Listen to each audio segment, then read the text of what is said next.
Another episode, another opening monologue. I can't help but feel that I add new denotation to what it means to drone on in the visual delivery of these opening bits. So yeah, here we are. Welcome back to the Donkey and Pony Show. Welcome to yet another edition of motorcycles, Sam, Mexican landscapes, historical tidbits, copyright infringement, and a generalized juvenile disdain for legitimate authority. In accordance with the past 15 episodes, Sam and I will be riding two up, with the rubber side down preferably, and the two of us keeping the marital tiffs off camera. It happens. Gotta keep it real. Any hapless tourist in a relationship understands this truth of the road. The simple fact staring him in the face after even just a week's worth of uninterrupted time shared with his spouse statistically cranks up the likelihood of disharmony. This is the underbelly of roadside romance, the anti-Romeo, if you will. We've all been there, and we all are experientially acquainted with the breakneck velocity transformation we undergo in our women's eyes upon stepping out of line. In those moments, the status of roadside Romeo rests in the balance. Heaven has no rage like love to hatred turn, nor hell a fury like a woman scorned. To be drawn up into the pitiless jaws of fate in this respect isn't recommendable. When Sam and I flew back from the wedding, I grew fixated on editing one of these episodes for 3 days straight, thinking that was a good idea for the relationship. We had a big fight when she had had enough of being ignored, and I truly thought she was going to fly right back to the States. She stormed off while I was loading the bike. I followed her without really completing the fastening of my load properly. I didn't want her walking around alone. Eventually, my bag fell holding my laptop and external hard drive. The disk and the external hard drive basically had the road piss into its brain. My 3 days of obsessive work while ignoring Sam was forever lost. It was a lesson to learn that seemed like a big deal at the time. Now that Sam is gone, these frivolous fights we shared all pale in comparison to life and death. Most things do, actually, such as the burdensome epiphany of the bereaved. When it comes to matters of life and death, the gravity of it all turns one's perspective into a funhouse mirror, making midgets of giants. Only with this epiphany one experiences, it is actually the ironing flat of a previously wavy mirror, now properly reflecting the self for the first time. It doesn't take an ascetic monk to know what is gained in the negation of the things of this world. But we're still here, these divine animals on this side of the dirt. So while we're here, we might as well get on with the show. This was life for us during the pandemic. We were free individuals. We went to Mexico because it was open. We got on with the show because that's what free individuals do. They keep moving forward. They know deep down, on a fundamental level, the show must go on. And when you break it down, you break it down slow.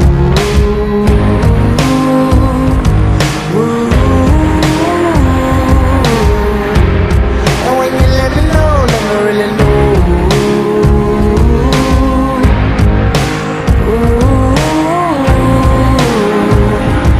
Nothing is as simple. I worship you on my temple. And heaven hold your gates open. The hell we've been through. Loving you is simple. We're fucking in the rental. And the shit we talk about it. Everybody's mental. Sucks to be rich in the tropics. Said nobody. I'm off it.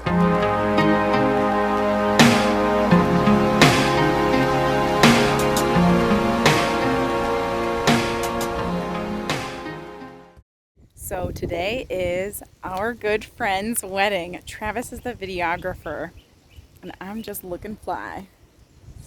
Great success. In this episode, Sam and I will fly back to Mexico after attending our friend's wedding, deal with pandemic life, pick up Furby Array where we left her. We made it back. The bike is here. Oh, yes.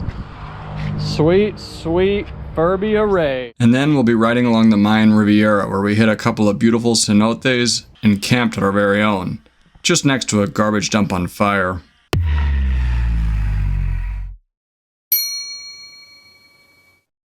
We also got really sick and were down for the count a few days. Travis is in the toilet, not feeling well. But we got back to it. Once we were up and at 'em, we got acquainted with some of the local traditions of the area. And I'll share Mexico's very own Dances with Wolves story along the way. Plus, we're going to talk about Mexico's forgotten conflict known as the Cristero War. And for the sake of being transgressive, we're going to talk about it and how it pertains to this loser. Had to at least slaughter one golden calf before leaving the country. Of course, it wouldn't all be complete without my beloved mother-in-law tagging along through our journey. We were back in Cancun, did some stuff around the area, rode on down to Playa del Carmen, Tulum, Bacalar, then we rode over to Escárcega, then down to Palenque, and finally to Agua Azul. And that was our last stop just before we left Mexico. So if you come to Cancun, one of the things that we recommend doing is going to Isla Mujeres. It's a quick ferry and it was only 170 pesos per person, which comes out to be about $8.50 round trip. And then you get a whole nother island to explore. You can bring your rental car, you can bring a motorcycle, and check out more beaches. We were on board and determined to go check out this archaeological site. Scattered showers be damned. However, it was going to be like this the next 3 days, and that is what precipitated me deciding to have us stay in a room and not travel just yet, while I kicked back and selfishly edited video, all the while completely ignoring Sam, which is what led to that big fight I had mentioned in the opening monologue. お前はもう死んでいる。何? So we just got on the ferry. We just ordered some coffees. Travis is getting something out of the bike, but we are on our way to Isla Mujeres. Check out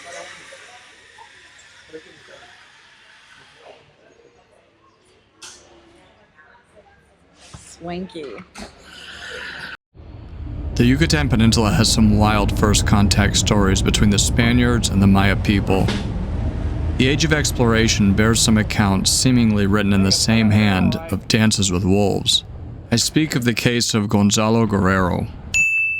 Isla Mujeres is actually the site Cortez had awaited the return of previously shipwrecked Spaniards, for whom he'd paid a ransom to recover. One returned ecstatic to be saved from barbarism, but the other, Gonzalo Guerrero, did not. The fascinating part of the story is the why not. Why didn't Guerrero return when it was made possible thanks to the benevolence of Cortez? Well, he is a classic 16th century case study of just how culturally malleable the human condition can be.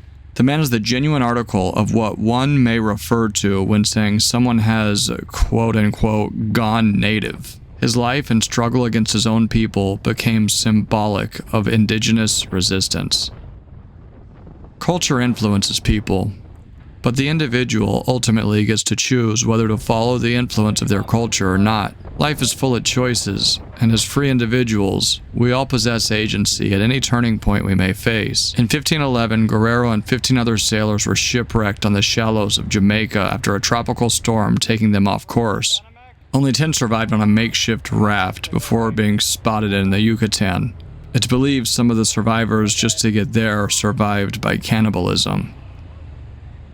Guerrero and his 9 surviving crewmates were immediately apprehended by the Maya militia upon their landing. Some were ritually sacrificed, and the survivors were forced into slavery under various provincial aristocrats. Guerrero and his crewmate, Geronimo de Aguilar, a Catholic friar, survived after escaping the cages they had been placed into in order to be fattened up before being sacrificed. They both escaped to rival Maya tribes, although Aguilar remained a slave with a separate tribe. Meanwhile, Guerrero became fully assimilated into Maya culture, going so far as to convert to Maya polytheism, take on a wife believed to have been the provincial governor's daughter, and he also fathered 3 children with her. Later in 1519, when Cortez arrived in Cozumel, he had found and liberated Aguilar, who was elated to be reunited with his fellow Spaniards.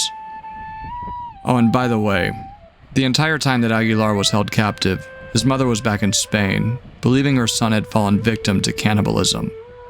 Anytime the woman saw anyone cooking meat, she would shout out, "That's the flesh of my son." Pretty serious PTSD, to say the least. Fortunately for her and her son, Aguilar was ransomed and returned to Cortez at Cozumel. When approaching from a small boat, he shouted to his countrymen, "Gentlemen, are you Christians? Whose subjects are you?" And that's how their joyful reunion began. Aguilar would later play a pivotal role as a translator alongside Doña Marina, aka Malinche, who I have covered in past episodes. Anyways, Cortez sent Aguilar to recover Guerrero. The reunion between the two is absolutely compelling. Aguilar knew where Guerrero was located, being that they had both been traded to different tribes. When reunited, Aguilar was astounded by the appearance of Guerrero, who was fully adorned with piercings, tattoos on his face and hands, all the while being dressed as a warrior. Aguilar pleaded for him to return, to no avail. He only seemed to succeed in angering Guerrero's wife, who scoffed at him, saying, "Why is this slave here to pull my husband away? Off with you, and let us have no more of this talk." This was Guerrero's response to his fellow Spaniard. "Brother Aguilar, I am married and have 3 children, and they look at me as a chief and a captain in times of war. Go, and God's blessing be with you. But my face is tattooed, and my ears are pierced. What would the Spaniards say if they saw me like this? Look how handsome the children of Mayan are. Please give me some of those beads that you brought, and I will tell them that my brothers sent them from my own country." However, Aguilar doubled down, saying, "You are a good Christian. You should not destroy your soul for the sake of an Indian woman. And besides, if you really don't want to desert your wife and kids, you can take them with you." The sources, however, say neither words nor warnings could persuade Guerrero to come. Guerrero would go on to fight in order to preserve Maya independence against the Spaniards for years. In 1536, a letter was written to the King of Spain, Charles I, about a battle which took place between Pedro de Alvarado and a local Honduran chief. The letter claims a body was found of a half-naked Spaniard tattooed and pierced in the traditional Maya custom. It's believed this was Guerrero. What is interesting about the conquest of Mexico is that it was never all just predetermined. When you read about these things in a history book, it always seems like it was just bound to happen this way.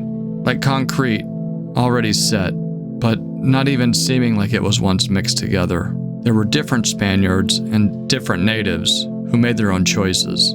Aguilar made his choice, and Guerrero made his choice, and that is to decide to stick with the Maya and father what is believed to be the first mixed-blood kids born of Spanish fathers and native women.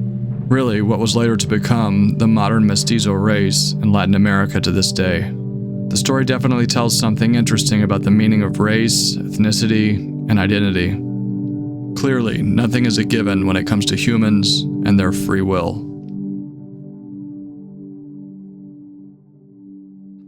And legend has it, the soul of Gonzalo Guerrero still haunts us to this day, every time a Westerner gets this piercing.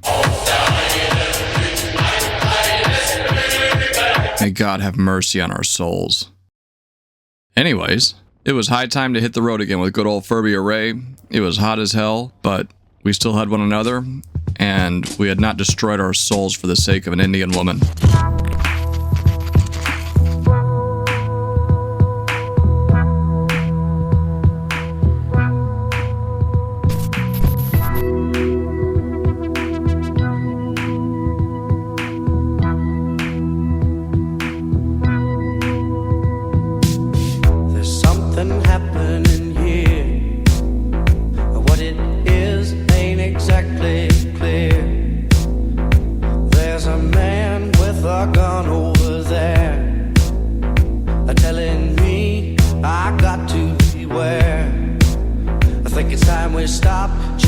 What's that sound? Everybody look what's going down.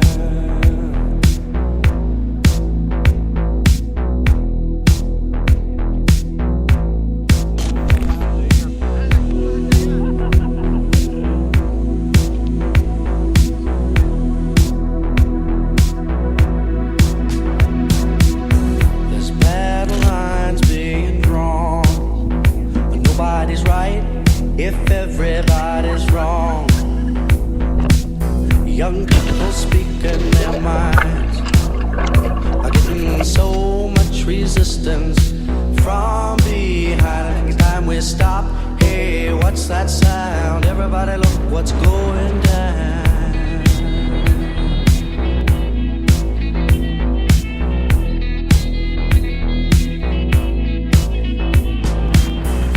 What a field day for the heat. 1,000 people in the street, singing songs and they're carrying signs. Mostly say hooray for our side. It's time we stop. Hey, what's that sound? Everybody look what's going down.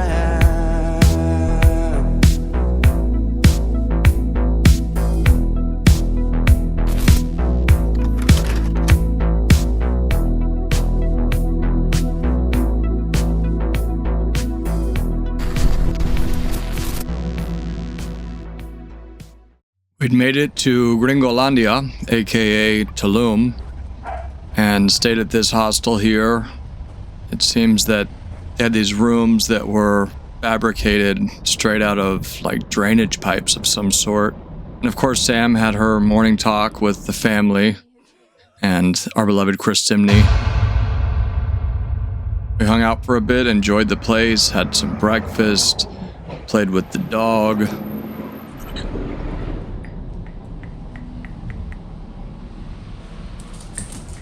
And got the motorcycle ready for another day of hitting the road and going out to check out some cenotes.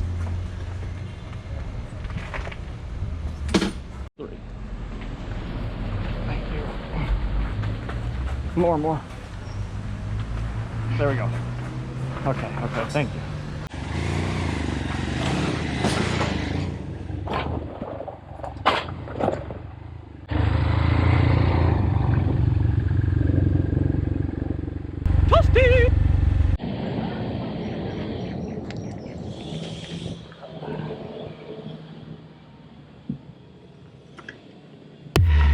Oh my god, we just cleared this huge bump. I didn't film it because I was just scared to do it. We chipped a little concrete too. On the road, it's always one technical difficulty after another technical difficulty. At any rate, we decided to go to one of Tulum's well-known archaeological sites, because Sam and I like archaeology. Espera, otro ángulo. Parking was free for motorcycles, but our next technical difficulty was simply getting around this little barricade when I'm fully loaded on the bike. Okay. Okay, doy una vuelta y vuelvo. It also further confounds the situation when you're a bit challenged like I am as an individual. Happy, laughing idiots are always in the best of spirits. We are at Tulum, the archaeological something or other, the archaeological zone of Tulum. Welcome to the jungle. God forbid a massive iguana or puma comes and freaking eats our lunch!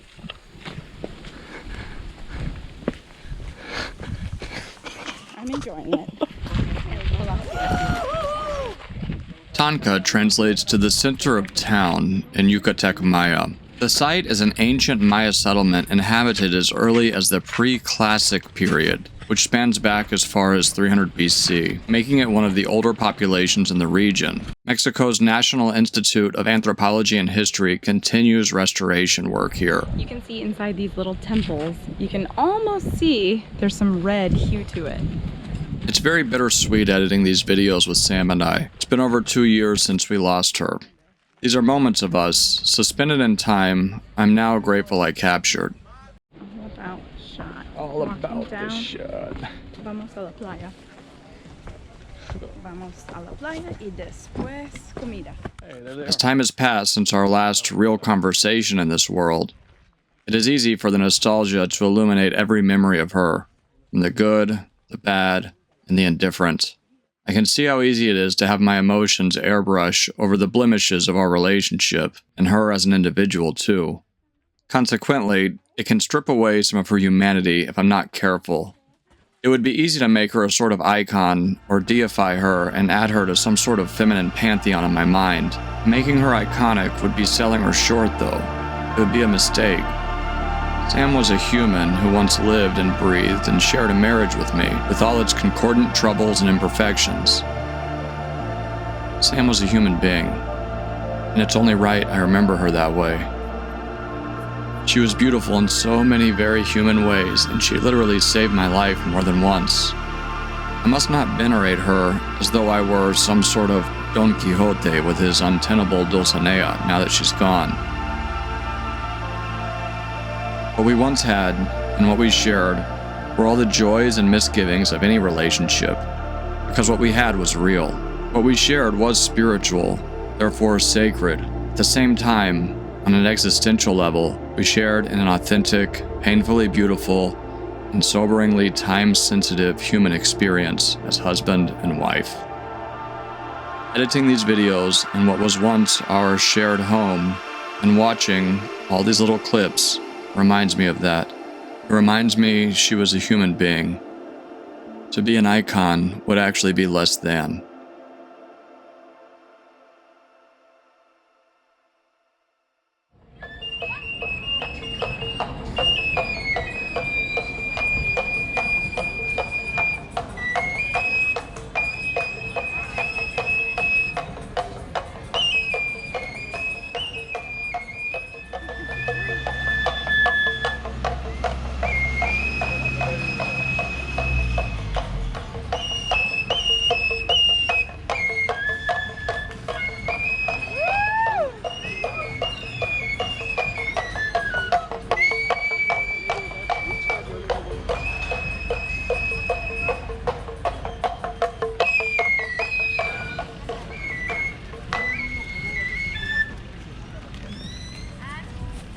Nosotros hablamos Totonaca. Totonaca. Sí. Papantla habla la región Totonaca. Sí. Entonces, me llamo Samantha. Samantha. Totonaca. ¿Cómo se Totonaca dice? es Maxken. Maxken. Maxken Samantha. Samantha. Maxken Samantha. Y Totonaca es solo en Veracruz. Solo en Y Veracruz. Poquito en Puebla. No. Puebla es náhuatl. Ustedes historia es Sí, muy es- importante. México es bonito, tiene diferentes historias, diferentes grupos étnicos, diferentes. Por ejemplo, ya fueron a ver a los aztecas. Sí. También ellos tienen otro, ellos hablan náhuatl. Es una ceremonia al sol, 4 puntos cardinales, 4 estaciones del año, representa la rotación de la Tierra y va formando los rayos del sol. 13 vueltas damos cada uno de nosotros hasta tocar el piso, multiplicamos 13 por los 4 que venimos girando, nos van a dar 52 vueltas que simbolizan las semanas del año, calendario maya y calendario azteca. Ok, qué Sí. preciso, ¿verdad? Sí. Eso me parece bien pensado. Estamos viajando por moto y hemos cruzado desde... Órale. Sí, Qué padre. hemos estado en 15 estados ya. Ajá. Órale, qué padre, no sabía. Me and my boys. Sam sacrificed a lot for me going on this trip. She had her own business up and running before we left Texas. I know she liked adventure, but to be honest, trying to ride from Texas to Argentina was my dream, and she not only supported it, but was willing to ride on the back of the motorcycle the entire way down. You'd be hard-pressed to find a woman to do something like that, especially if she'd only been on a motorcycle once when she was a girl with an uncle. Like I said in the last video, the girl had courage. I admired many things about her, that being chief among them. She did so much for me. That's why if she had a thing in mind on the trip, I always went along with it. In Playa del Carmen, she found a Japanese restaurant with real-life Japanese people inside. Sam absolutely loved the Japanese. Let's just rewind the tape a bit here.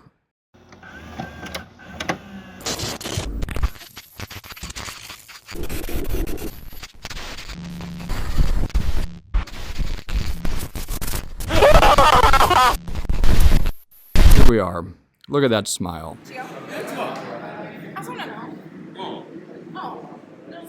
Sam got her little slice of Japan here, like back at that capsule hotel. The people in the restaurant were taken aback at first, seeing this brunette American girl come in speaking to them in their language. It was nice to kick back and watch her talk and connect with her people.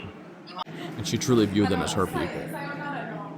Which reminds me of another thing I loved about Sam, her imagination. During her 3 years in Japan, she told me she'd honestly forgotten at times that she wasn't a Japanese girl, till she saw herself in the mirror no less. Not a joke. Sam lived in a fantastic world that I always envied a bit. She gave so much life to life itself. Sam told them we were YouTubers, which we really aren't. She was always quick to promote my videos, though. That's how we ended up casting some of the trip on the TV they had there. Más tranquilo, buena viaje, buena suerte, más arriba, felicidades, amigo. Y también. Para mí. Sí. Oh, sí. wow. Tú, es muy importante, es aquí, mira, moto de esta novia. Muchas suertes, mucho cuidado. Yeah, claro. Lo cuido, lo cuido. Sí, de regresar. Uh-oh. The Japanese are a very reverent group. I can see why she liked them so much. Okay. It was a good night, and I know Sam was on fire over it. Muy bueno. Okay. Arigato gozaimasu. Gracias. Adios. Speaking of fire, let's go back to where we left off in Tulum. NANI?!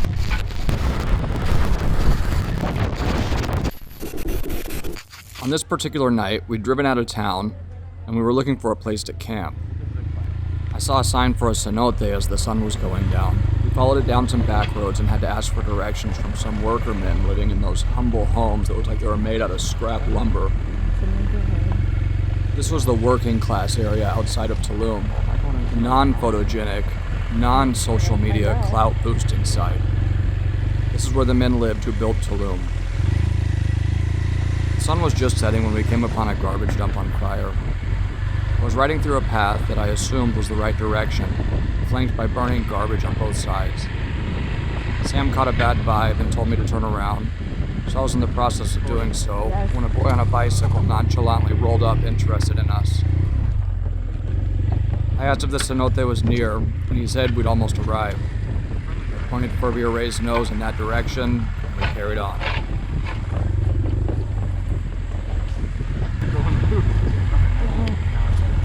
How the hell did we end up in this situation? In the morning, I broke out the cameras again, but the evening was for us alone. This night in particular is a 5-year-old memory I still recall quite well. We'd arrived at the tail end of dusk to our campsite, our own personal and free cenote, neighbor to a flaming garbage dump you had to cross as a quasi-rite of passage to enter. This is what wild camping is all about.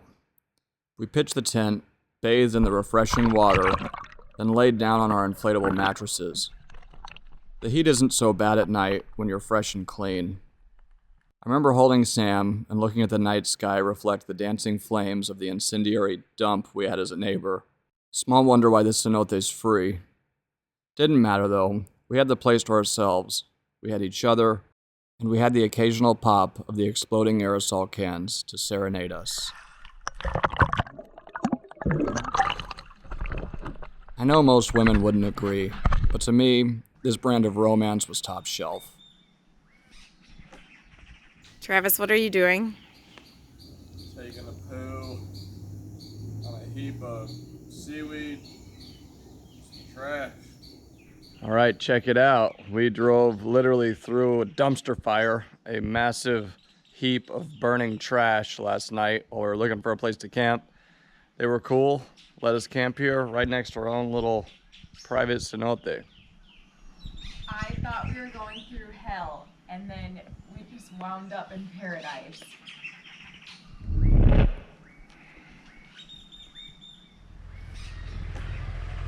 It's been a bit over 2 years now, and it's still strange being the only one on Earth who bears these memories. I've learned you don't really get over it, you just learn to carry it.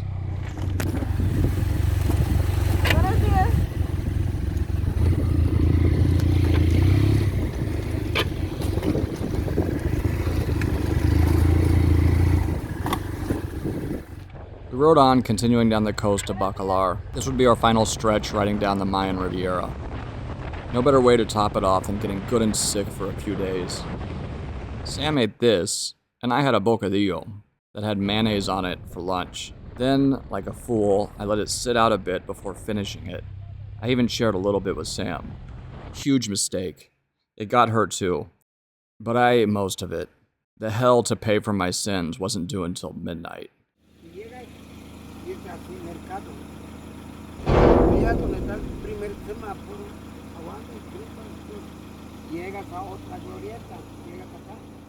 We camped at a place on the laguna there that had a bathroom at the top of a hardy climb of stairs.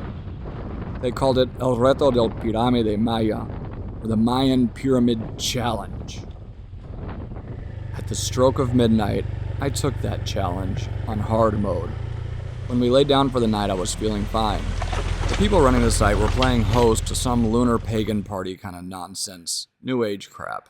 So that was annoying laying down, but downright diabolical to wake up to at midnight, with the unique urgency associated with getting to a toilet before my stomach and my gut may involuntarily expel their contents in tandem of one another.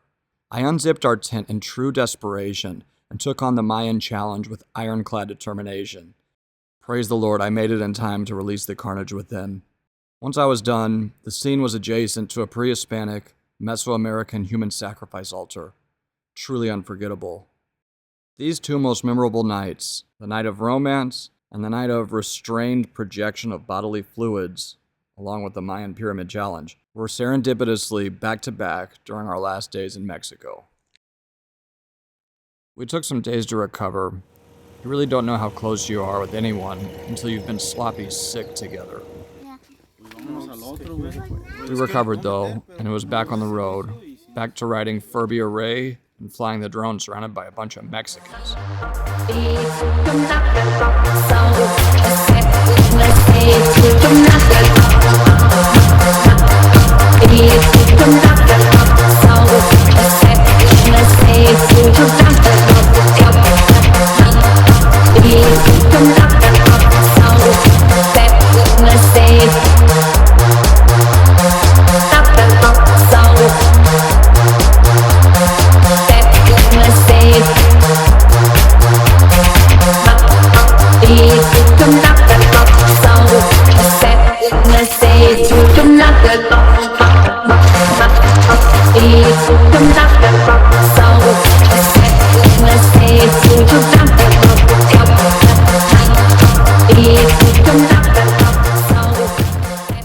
Hey everyone, Travis and I have just arrived in Campeche. Again, this is our second time crossing back through Campeche on our way to Chiapas. We're about to make our way down into Guatemala. So we stopped at this Zona Arqueológico de Balamcu. It is a Mayan ruin and it means Jaguar's Temple in Maya. And this has the largest surviving stucco. And I think we're the only ones here today. So we will see. Travis is in the toilet, not feeling well. To get in here, because we are foreigners, it cost us 50 pesos per person, so don't get scammed paying any more. We're happy to pay it just to support their tourism. This is what our tickets look like. And we're going in. That night, we stopped in a little pueblito by the name of Escárcega for no other reason than simply running out of daylight. We joked it was the Nebraska of Mexico. Our room was no joke, though. It was $15 for a night in what seemed to be what was once a garage. I didn't really record it, as it's better left forgotten. Just hanging out on the bike. While you're hanging out, sometimes I flex my stomach muscles. I just hold them for 5 seconds. Sometimes I do chin tucks.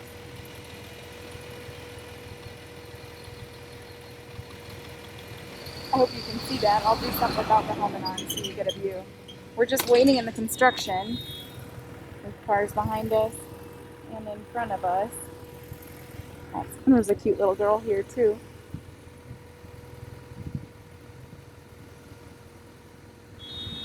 So pretty.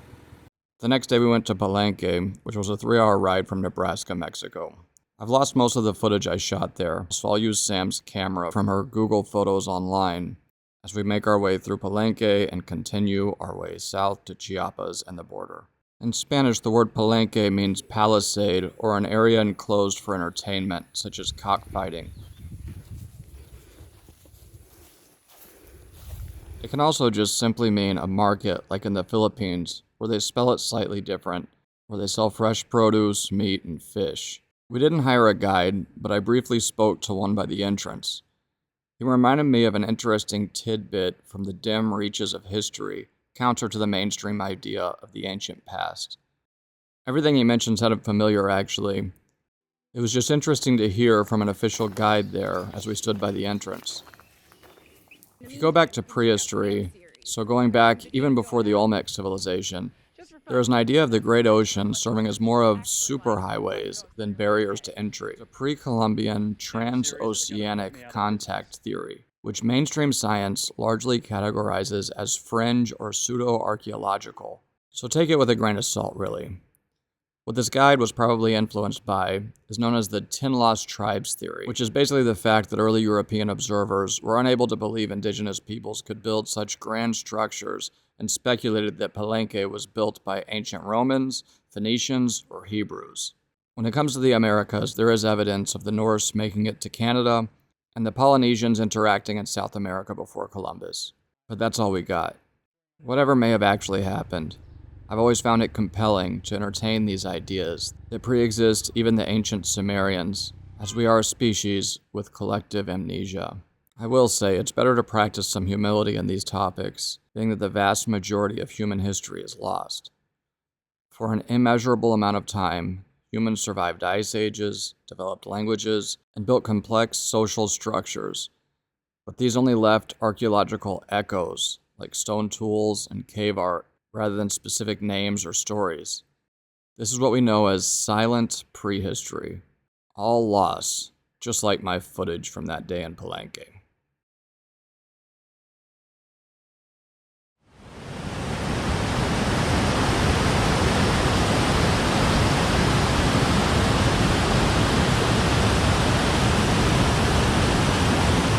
It out! Amigos, amigas, mi esposo. Hey everyone, we are here in Chiapas, Mexico. This part of Mexico in particular, the language they speak here is not Maya, but it's an idioma similar to Maya. It's called Setal. We made it to the border separating Mexico from Guatemala. Sam was always interested in the local indigenous languages of each area we stopped by. We had dinner with these camera-shy girls,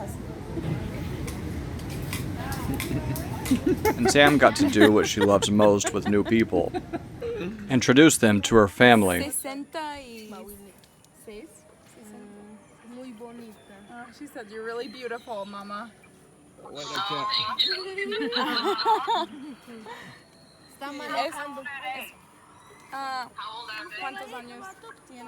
Departing from the feel-goods and peacetime, let's get back to the bloodbath, which is history. As promised at the beginning of this episode, let's speak of the Cristero War, Frida Kahlo, and communism. Let's start with this guy, Leon Trotsky. It's worth mentioning, Trotsky was actually a pseudonym. His real name was Lev Davidovich Bronstein. Trotsky was actually the name of a head jailer he had encountered while he was a political prisoner. Having a bogus name is nothing new among his ilk. He eventually escaped exile in Siberia in 1902 using a forged passport with the name of this former jailer he'd met years prior while a political prisoner in Odessa. For the sake of rhetorical clarity, I will continue to refer to him by this stolen, universally accepted name for the remainder of the video. Trotsky was a secular Jew who hated Christ and all Christians, which is really all there is one needs to know about the political ideology known as Bolshevism, aka communism, aka the greatest counterfeit to Christianity the world has ever seen. The untold suffering created by this political ideology, perpetrated upon Russia from outsiders no less, inspired this interesting little musing by Alexander Solzhenitsyn.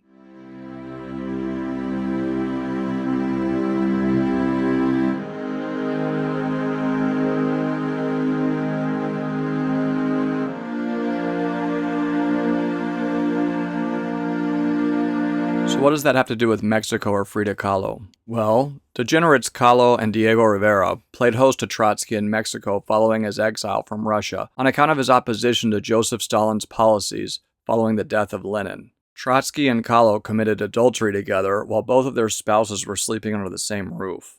Old Frida, a narcissist known for her artistic promotion of self and her signature unibrow, made this self-portrait inspired from the whole licentious little affair between the two comrades. While Trotsky lived with Kahlo and Rivera in Casa Azul, their home, the place became a hub for radical intellectuals and a target for political tensions.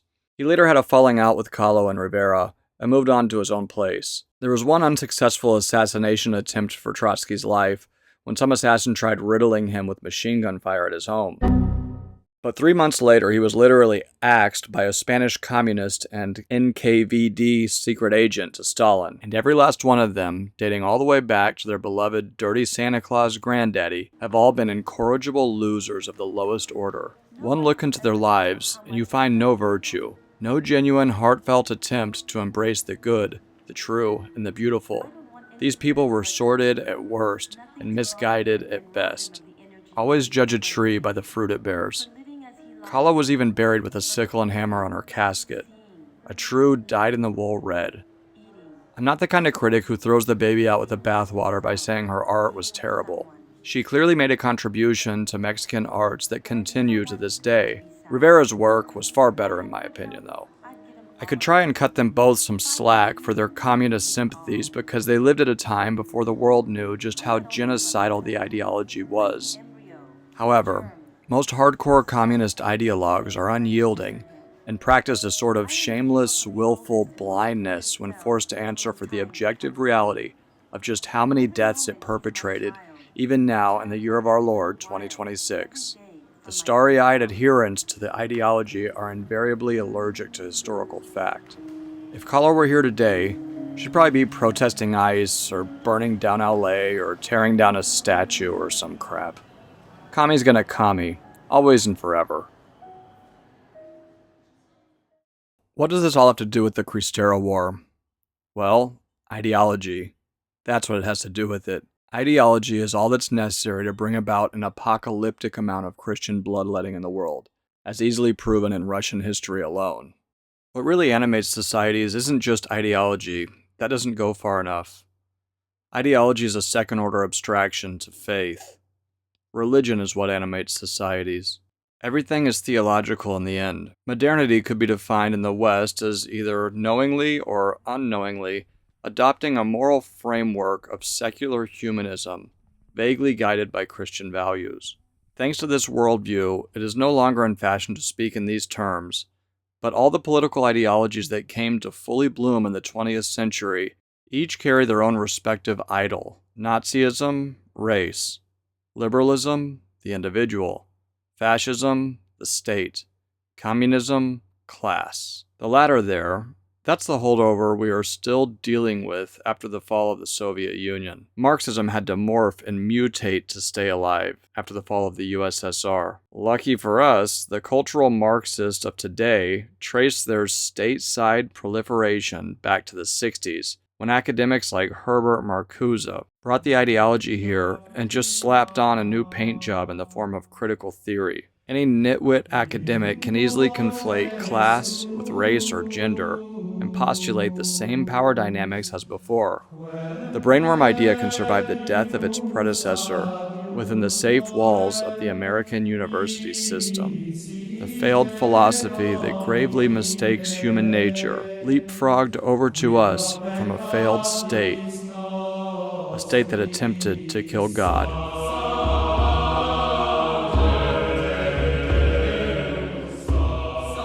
Famed Soviet defect Yuri Bezmenov said the Soviets knew the way to kill a society was by killing its religion.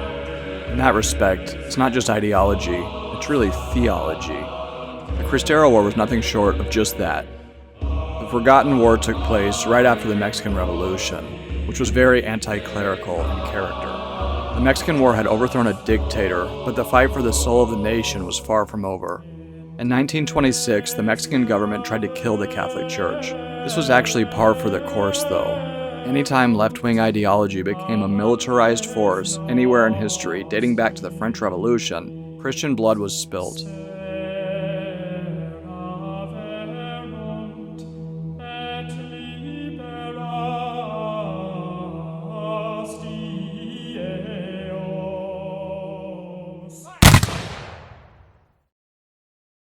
Communists, especially in the 20th century, put numbers on the board of Christian martyrdom that make the scale of ancient Rome's Christian persecution look like the kind of numbers you see on TV ratings for the WNBA. A light survey of history easily proves just how democidal hard-left governments get with Christians. Some examples, apart from the Bolsheviks, are Mao's Chinese Communist Revolution, the Spanish Civil War, the Cuban Revolution, the Vietnamese, Cambodian, and North Korean communist regimes. The 20th century was incredibly vicious with believers in Christ. As for the Cristero War, it began in 1926 when President Kahlo passed laws that made it illegal to wear Catholic garb, banned public worship, and shot priests in the street. They thought the faithful would cower. Catholics were treated as criminals. On July 25th of 1926, the bishops suspended all public worship to protest the regime. By August 1st, the anti-clerical laws took effect. The persecution began. The government declared war on the soul of Mexico. Instead of cowering away, the people rose up. Peasants, farmers, and students formed a ragtag army called the Cristeros. They were outnumbered and outgunned. They didn't have a battle cry for country. They shouted, "Viva Cristo Rey! Long live Christ the King." They marched into machine gun fire holding banners of the Virgin of Guadalupe. They held processions before battle. Some went to their death praying the Ave Maria. Many saints from this conflict were later canonized. The Cristero War in particular took place between rural campesino peasants versus an organized state-backed military force, creating a conflict that estimated 90,000 deaths, including civilians, which led many refugees to the United States. The Cristero War never saw a decisive victor on either side of the Catholics fighting for their religious freedom or President Kahlo's hostile and aggressively secular post-Mexican Revolution government. The aftermath continues to have impact on Mexico's left-wing politics to this day and highlights rural Catholicism's resilience. The stalemate between the Catholic guerrilla warriors in Mexico versus the state left the nation fractured in respects to the question of the separation of church and state. As far as PR is concerned, Mexico's government achieved a Pyrrhic victory. The Cristero rebels, on the other hand, won the moral victory, with many of them continuing to be folk heroes up to this day. You can even find some in video games. As far as world history goes, the war could be seen as a footnote in the pages of it. However, in Mexico, its legacy continues to resonate. These Catholics were nothing short of martyrs who were willing to stand up for their faith against overwhelming odds, completely undeterred by the idea of death. They are a historical testament to the power of religious conviction and its willingness to pay the bloody price for state-sponsored religious intolerance. These Cristeros were not doormat Christians. They didn't co-sign their own eradication. The world hates non-doormat Christians. Just look at how reviled the Crusaders are in the modern day. They are still a rhetorical bludgeon upon the head and neck of the faithful.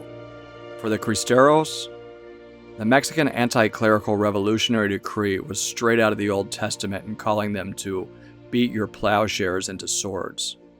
The Cristero War became seen as a disruptive and embarrassing counter-revolutionary event.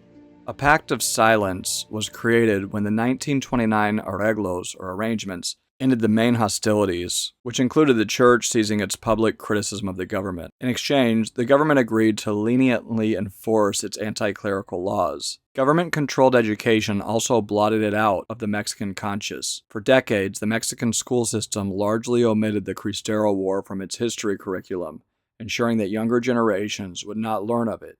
There was also negative portrayal by the government. The official government narrative framed the Cristeros as fanatic rebels standing against the progress of the revolution, a perspective that made it difficult to memorialize the war or its participants. The Cristeros proved that you can take a man's life, but you cannot kill a faith that is willing to bleed, just as its Lord had done for the church at that point about 2 millennia ago. It is a faith centered on the embrace of life's sufferings at the heart of it. Even today, the echoes of the conflict persist. In the end, the Cristeros showed that Christ's kingship is worth dying for. The Catholic Church is still standing. Mexico, on the other hand, well, judge a tree by the fruit it bears.